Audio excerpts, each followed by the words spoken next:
When it comes to Hunter x Hunter, there are a lot of moments where it went from an action kidly show to a straight up horror fest. From Gon witnessing Hisoka's bloodlust, to Nav sneaking through the king's palace, and so on. But Gon in the Chimera Ant arc was the pure definition of horror. This was Gon going from a nice kid to the school shooter.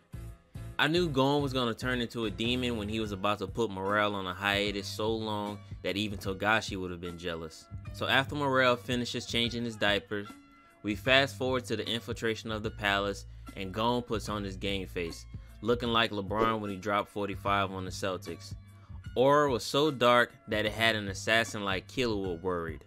They infiltrate the palace and run into Yuppie, and Gon was looking at him like, boy, if you don't get the creature from the thing looking ass up out of here, ain't nobody worried about you. So Gon and Killua get to the 3rd floor and Pitou isn't there. As he's looking around, he sees the king and Netero. Netero looks over and sees a dark figure and is like, I didn't know there were any black characters on this show. Oh wait, that's Gon. Gon got that look in his eyes and Netero's like, chill out, she's over there. After Zeno leaves the area gracefully, Gon and Killua walk into the palace and see Pitou playing Operation on Komugi. Gon sees Pitou and Dr. Blight and starts crashing out immediately. Gon's like, do you remember me? My name is Gon Freese, and I'm here to save Kite. And I'm sitting there like, yeah, talk that shit, Gon, talk it.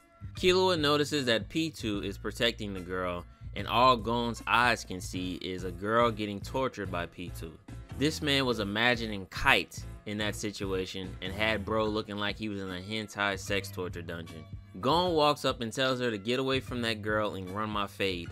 So Pitou gets on all fours and is in a submissive state saying, I'll gladly run your fade, but can you wait for a minute? Gon went batshit crazy and was like, huh? I ain't gonna lie, man, I had to run this moment back a couple times because the shit was so intense.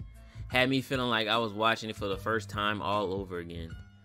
Gon walks up to Pitou and she's practically begging Gon not to crash out until he saves Komugi. Killua is getting ready to question her, but Gon tells Killua to shut the F up while grown folks is talking. Pitou tells Gon that she must save her. And just saying the word save triggered Gon like the Winter Soldier. Nigga was breathing harder than the Riddler was in the Batman and was basically telling Killua, how am I supposed to trust this thought after what she did to Kite? Now I'm up for character development, but Gon was actually spitting in this scene. How can you witness your mentor get his arm chopped off, then have his body used as a puppet so that the other ants can learn how to fight, and then out of the blue, the same demon that caused all that pain starts sounding like a logical person?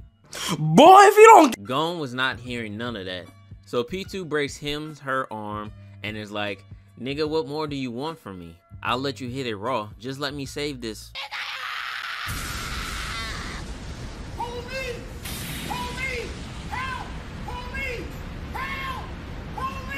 Gon powers up and is like, man, I ain't trying to hit this BS, and charges up a jaw jonkin. And Killua reminds him that they're here to save Kite and that he needs to calm down. Gon goes off on Killua and calls him a bitch ass nigga. Well, not exactly, but that's how you can interpret what he said to Killua, because he later on went Ultra Instinct and pieced up Yuppie right after. Gon asks her how long would it take to heal Komugi, and she tells him about 4 hours. Gon says screw that, you got an hour, and sits right in front of her. Man's hit one of the hardest poses ever in anime. The look in his eyes says it all. He practically has 2 lives in the palm of his hands and can cancel their Christmas if he feels like it. Later on, the world's most dangerous meat rider, Poof, tries sneaking up on Gon to get an easy dub, but Pitou tells him to fall back before you get all 3 of us killed. He tries to leave and Gon tells Poof to stay his meat riding ass there and enjoy the view. But Poof was like, yeah, I ain't doing all that, and just straight up leaves. This causes Pitou to start panicking and begging for Poof's behavior, and Gon, being the nice guy that he is, says that all is forgiven and asks her out on a date. Yeah, that brother's starving. Nah, that nigga said, you know what, just for that, I'm speeding up the timetable, so you better tap into overdrive. Gon, sitting there calmly and not crashing out like earlier, causes Pitou's ant senses to start tingling and come to the conclusion that Yeah, I thought this nigga was just playing around because you know this is Hunter x Hunter, but nah man, this nigga for real. I gotta reschedule that reunion between him and Kite ASAP before he sinks his fangs into the king's throat. After God knows how many episodes, we finally get back to Gon and Pitou, and Gon tells her that it's time to go. As they're leaving, Komugi wakes up and is wondering what's going on. But before she can say anything, Gon shuts that shit down and is like, if you try to delay me any further, I'll kill the girl. And this is where I kind of started to switch sides. But Gon was on a mission, so I understand his motives. Pitou had the opportunity to kill him, but she didn't because Gon got that dog in him. Killua and the rest pull up and is like, alright, let's jump her. But Gon tells them to just use Komugi as a hostage until she heals Kite. When Gon said that, even Knuckle was like, damn, these young niggas built different. Afterwards, they tap into the Speed Force and arrive to Peijin, and now it's time to get into the juicy stuff.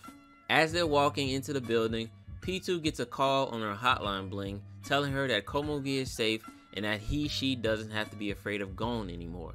Now from the outside looking in, that nigga Pooh set her up for failure and wanted to knock Pitou off the chessboard immediately. But the thing about it is, he didn't know what we knew, and that there's levels to this ninja. They get to Kite, who's sitting in the corner like Michael Myers, and that's when Pitou drops the bombshell that Kite has been dead this whole time. After hearing this, Gon drops to his knees and starts crying, just like I do after that automatic payment notification pops up on my phone. Gon starts remembering all the good times him and Kite shared, which doesn't really mean much in the 2011 version, but would have been more impactful in the 1999 version. But that's another discussion. That's a discussion for another day.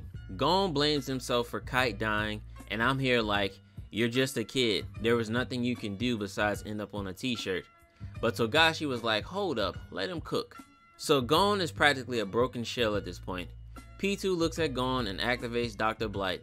Gon's like, was this a prank? Where's the cameras at? See, what's crazy about this scene is, Pitou could have shown Gon that, hey, I'm not that same demon I was 100 episodes ago. Let me show you some compassion. But nah, Pitou just straight up heals his arm right in front of Gon. Like didn't even do it in discreet or nothing, just straight up rubbed it in his face. Like, RIP Bozo, your friend's dead. But my arm's pretty good though. All that did was give Gon the green light to crash out immediately. Pitou gets ready to kill Gon, but what she didn't know was that Gon was watching Broly the Legendary Super Saiyan and listening to NBA Youngboy just for this moment right here.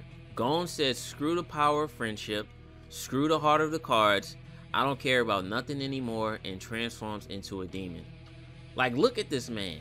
Bro went from Chucky to a Monstar in 0.5 seconds.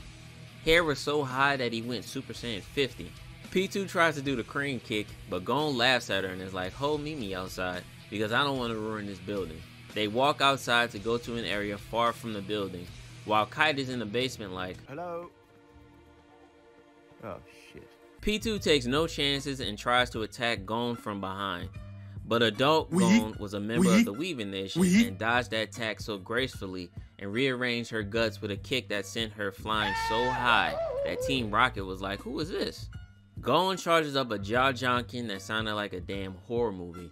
They even had that horror movie violin playing in the background just to let us know that this was a murder we were witnessing.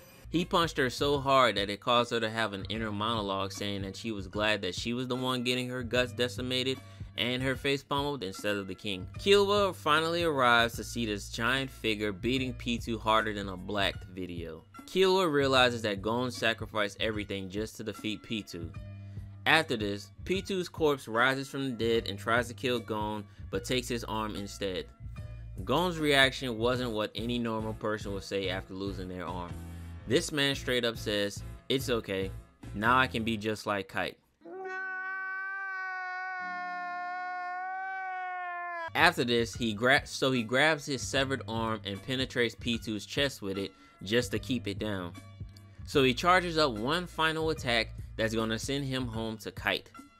I know Gohan fans were at home pissed off watching this when they saw Gon charge up his attack without an arm, when this man Gohan can't even do a ki blast. What do you say fuck me for? Killua yells at the top of his lungs to stop Gon from killing himself, and a big explosion happens. And that ends the story of Gon's ultimate sacrifice. Seeing Gon transform into the demon that's adult Gon was honestly one of the best build-ups in the show, because despite being a child, he displayed features earlier on in the show that he might be a demon in disguise, and the payoff was worth it. That is, until it was revealed that Kite wasn't dead after all, and Gon basically sacrificed his den for nothing. But with that being said, thanks for watching, and I'll see you in the next one.